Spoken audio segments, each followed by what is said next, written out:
धनंजय मुंडेंनी कृषी खात्यात महाघोटाळा केलाय। त्यांनी मंत्रिमंडळामध्ये जो निर्णय झालाच नाही त्याचा आदेश काढून 200 कोटींचा निधी जारी केल्याचा आरोप सामाजिक कार्यकर्ते अंजली दमानी यांनी केला। जो निर्णय झालेला नाही त्याचा खोटा आदेश त्यांनी काढला आणि नंतर अतिरिक्त 500 कोटींची मागणी केल्याचा आरोपही यावेळेस अंजली दमानी यांनी केला आहे।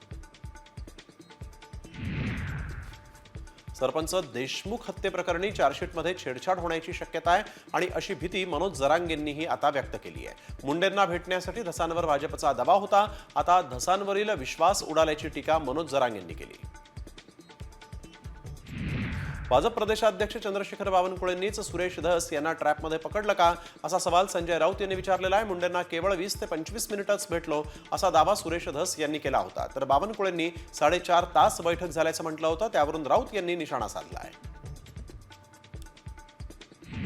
मनोज जरांगेंनी सुरेश धसांवर हल्लाबोल केलाय। धनंजय मुंडेंना भेटण्यासाठी म्हणून धसांवर भाजपचा दबाव असल्याचा दावा जरांगेंनी केला। तसंच सुरेश धसांवरील विश्वास मराठा समाजाचा उडालेला आहे असंही जरांगे पुढे म्हणाले। परळीतील महादेव मुंडे हत्या प्रकरणाच्या तपासाला वेग आलेला आहे। पोलीस अधीक्षक नवनीत कौवत यांनी स्थापन केलेल्या विशेष पथकाकडून परळीमध्ये चौकशी सुरू झाली। पोलीस निरीक्षक संतोष साबळे यांच्या टीमकडून आता महादेव मुंडे खून प्रकरणातील साक्षीदारांची चौकशी सुरू आहे। मंत्रिमंडळाच्या बैठकीआधीच गोपनीय माहिती बाहेर पडतेय असे प्रकार वारंवार होत आहेत आणि त्यामुळे अशी माहिती फोडणाऱ्या मंत्र्यांवर यापुढे कडक कारवाई करण्यात येईल असा इशारा मुख्यमंत्री देवेंद्र फडणवीसांनी दिला आहे। उद्धव ठाकरे हे मुख्यमंत्री असताना त्यांच्या बैठकीतून देखील असेच अजेंडे लीक होत आहेत आणि आता तेच लोक तुमच्या सरकारमध्ये आहेत। जे फितूर इकडे होते तेच आता तुमच्या मंत्रिमंडळामध्ये आहेत। ते फितूर त्यांचं काम योग्य प्रकारे करतायत असा टोला ठाकरे गटाचे खासदार संजय राऊत यांनी लगावला आहे। फितुरांना मुख्यमंत्र्यांनी इशारा दिल्यानंतर विजय वडेट्टीवार यांनी प्रतिक्रिया दिलेली आहे। मंत्रिमंडळातल्या फितुरांची नावं मुख्यमंत्री देवेंद्र फडणवीसांना देऊ असं वडेट्टीवार यांनी म्हटलं आहे।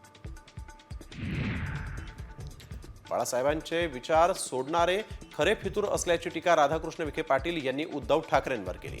हिंदुत्वाशी फारकत घेण्याचं काम फितुरांनी केलं, अशा गद्दारांना जनतेनं निवडणुकीत धडा शिकवला असल्याचा टोलाही विखे पाटलांनी लगावला आहे। अजेंडा लीक प्रकरणावरून निलेश राणेंनी संजय राऊतांवर हल्लाबोल केला। अजेंडा लीक बाबत तर मला माहीत नाही, मात्र उद्धव ठाकरेंचं लिकेज संजय राऊत आहेत, त्यांच्याकडूनच ठाकरेंच्या वार्ता लीक होणार असं घणाघात निलेश राणे यांनी राऊतांवर बोलताना केला आहे। शिंदे सेनेचे नेते दीपक केसरकर यांनी संजय राऊतांवर हल्लाबोल केला। संजय राऊतांना फार गांभीर्याने घेऊ नये असं केसरकर यांनी म्हटलंय। मंत्रिमंडळाचा अजेंडा लीक करणारी एखादी व्यक्ती असेल तर त्यावर कारवाई करता येते असं देखील केसरकर पुढे म्हणाले। पूर्वीही निर्णय लीक होत होते, मात्र यापुढच्या काळात गुप्तता पाळली जावी असं कृषी मंत्री माणिकराव कुकाट यांनी म्हटलंय।